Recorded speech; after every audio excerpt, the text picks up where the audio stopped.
Hello, good evening, and welcome to Daily Best on People's First Television, your quick and refreshing soft angle to news and society, lifestyle, culture, and stories that matter. My name is Moses Samari. Here are today's stories putting people first. The federal government has launched a digital platform aimed at improving surveillance and early detection of transboundary plant disease across West and Central Africa.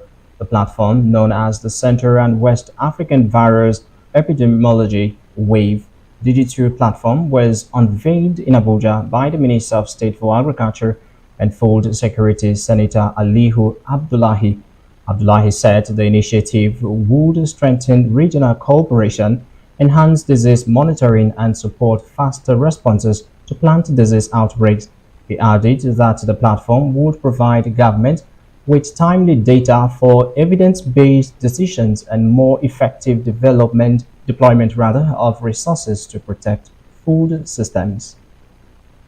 In another story, the National Agency for Food and Drug Administration and Control (NAFDAC) has commenced the nationwide enforcement of the ban on alcoholic beverages packaged in sachets and PET bottles below 200 millimeters.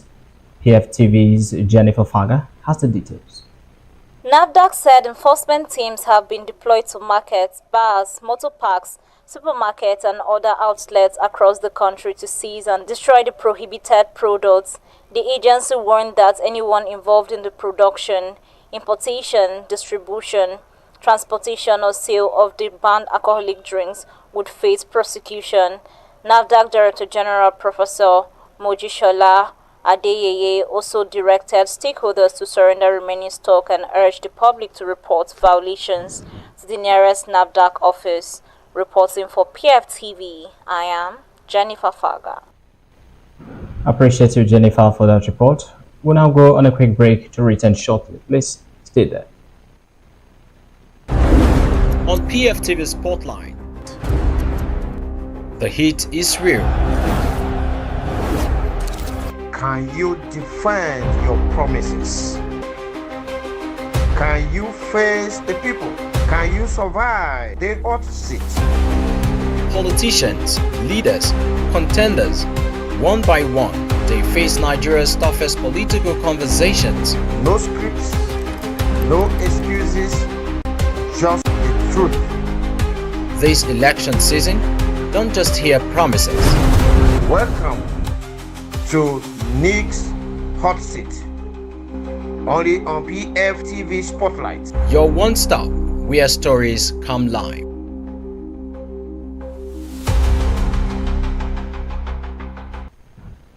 Welcome back to Daily Best on PFTV. More on our bulletin today. The Nigeria's Governors Forum and 8 partners have launched a health security scorecard to improve state preparedness for disease outbreaks and other public health emergencies. The initiative, unveiled in Abuja, was developed in collaboration with the Nigeria Center for Disease Control and Prevention, the World Bank, and Resolve to Save Lives Nigeria. Stakeholders described the scorecard as an important tool for identifying gaps in health security systems and supporting evidence-based interventions across the state. The executive director of program partnership at the NGF Secretariat, Dr. Ahmed Abdullah Wahab, said the framework would provide a standard system for assessing health security governance nationwide. And now in another story, the Central Bank of Nigeria says the country's external reserves increased to $52.73 billion as of July 9, 2026, and from $48.88 billion recorded in January. PFTV's Jennifer Faga again reports. Speaking before the Senate Committee on Banking and Finance, CBN Governor Olayemi Cardoso attributed the 7.9% growth to stronger reserve accumulation and renewed confidence in the foreign exchange market. Cardoso said the economy has a positive outlook for the second half of 2026, with inflation expected to ease further due to tighter monetary policies, improved policy coordination, and greater exchange rate stability. He noted that inflation dropped to 15.06% in February before rising slightly to 15.93% in May following external shocks. Reporting for PFTV, I am Jennifer Faga. Another break is due. Daily Best to continue shortly. Please remain there.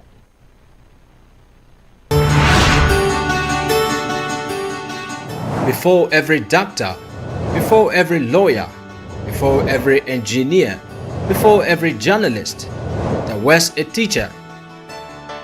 The men and women who shape our future often do so without applause, recognition, or reward. Now it's time to say thank you. Time to celebrate the teachers who believed in us, guided us, inspired us, and changed our lives forever.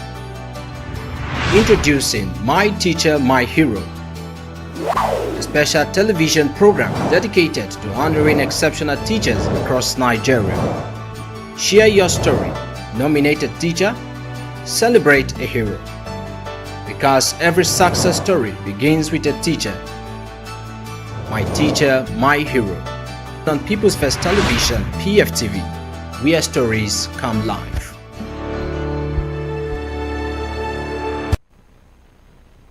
It's good to know you are still there, and welcome back once again to Daily Best. Nigeria and Germany have agreed to deepen business, trade and investment relations following high-level talks between officials of both countries in Abuja. German Foreign Minister Johann Wadephul made the commitment during a two-day visit to Nigeria, where he met with Nigeria's Minister of Foreign Affairs Bianca Odumegwu Ojukwu. The discussions focused on expanding economic cooperation and creating new opportunities for trade and investment between both nations. The visit comes as Germany seeks stronger partnerships across Africa amid shifting global trade dynamics and growing geopolitical competition. And now on the foreign scene, a United States court has fixed June 1st, 2027 for the trial of Venezuela's outraged President Nicolas Maduro and his wife Celia Flores on drugs trafficking and firearms charges. Maduro and his wife have been in custody in Brooklyn since January after pleading not guilty to the charge filed against them. The trial date was set by Judge Alvin Listian following a joint request from prosecutors and defense lawyers during a court hearing. The former Venezuelan leader was removed from power and taken to the U.S. custody in January in a military operation carried out in Caracas. And now it is on that note that we draw our curtains on this edition of Daily Best on People's First Television. I have been Moses Samari. Stay informed, stay inspired, and stay connected. This is PFTV. Have a great day.